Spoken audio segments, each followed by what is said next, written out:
The air in the village is thick with an uneasy stillness, as if the mist itself carries whispers of despair.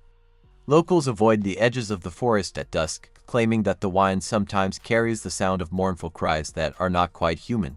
Mara, a young woman recently devastated by the sudden loss of her family, walks alone along a fog-laden path, her heart heavy with grief that seems almost tangible.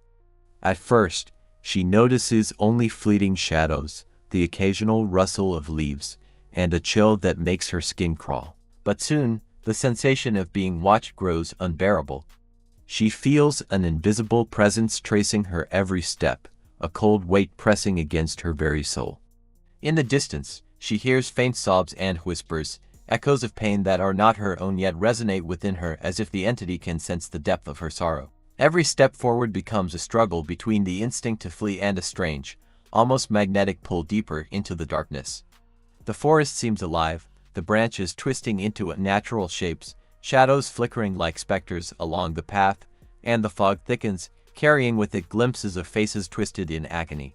Mara realizes that grief is no longer just an emotion, it has become a beacon, attracting a presence older than memory itself, a being that thrives on sorrow and despair.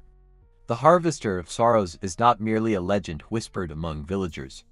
It is a predator stalking the vulnerable, feeding on the rawest pain of the living. As Mara's own grief intensifies with each step, she begins to understand the true terror. The harvester doesn't just observe despair, it consumes it, and those who fall into its grasp are never truly free. Tonight, you will follow Mara's journey as she confronts this ancient, relentless force, and witness how sorrow itself can transform into a nightmare that hunts without mercy. Mara's first encounters with the harvester are subtle but unnerving. Shadows flicker at the edge of her vision, whispers drift through the fog like soft wind, and objects around her seem to shift when she isn't looking. At night, her home feels invaded, doors creak open on their own, chairs tilt slightly, and the mirror in her room reflects fleeting shapes that vanish the moment she focuses. Each day the presence grows bolder and Mara begins noticing it not only in her home but in the village itself.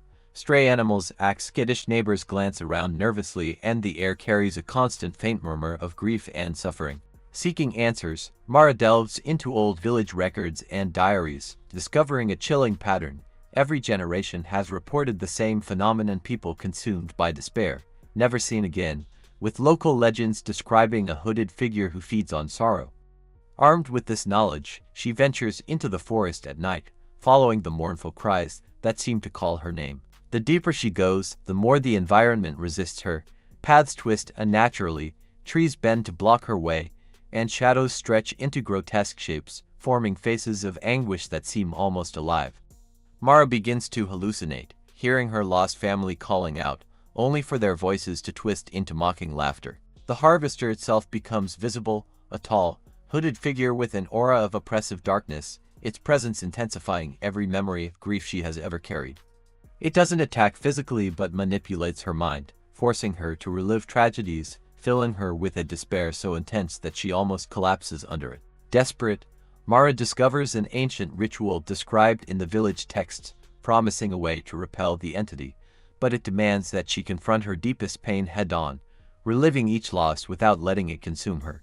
As she performs the ritual in a clearing surrounded by gnarled trees, the harvester strikes, bending reality itself. Shadows surge, whispers rise to anguished screams, and the ground seems to ripple under her feet. Mara sees visions of other victims who failed before her, their faces twisted in agony, and she must navigate both the physical and psychological horrors simultaneously. Slowly, by embracing her grief without surrendering to it, she begins to weaken the harvester's hold, its form flickering and recoiling, as if the very act of acceptance diminishes its power.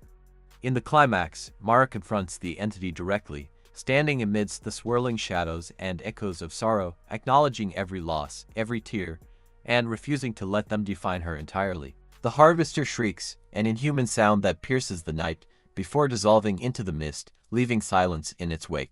Mara emerges physically unharmed but forever marked by the experience, knowing that while she survived, the harvester of sorrows still exists, waiting for the next soul whose grief is heavy enough to draw its attention, a reminder that sorrow itself can be a predator lurking unseen in the shadows. Mara steps out of the forest into the quiet village, but the air feels heavier, as if the weight of all the grief the harvester has consumed still lingers in the shadows.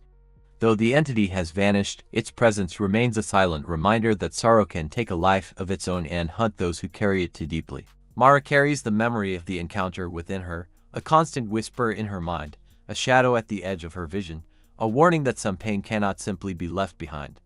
The village returns to its uneasy routine, unaware of the horrors that roam the misty forests, yet stories of the hooded figure persist among the elders, and whispers of mourning drift on the wind. Tonight, as you reflect on your own grief, consider the weight you carry.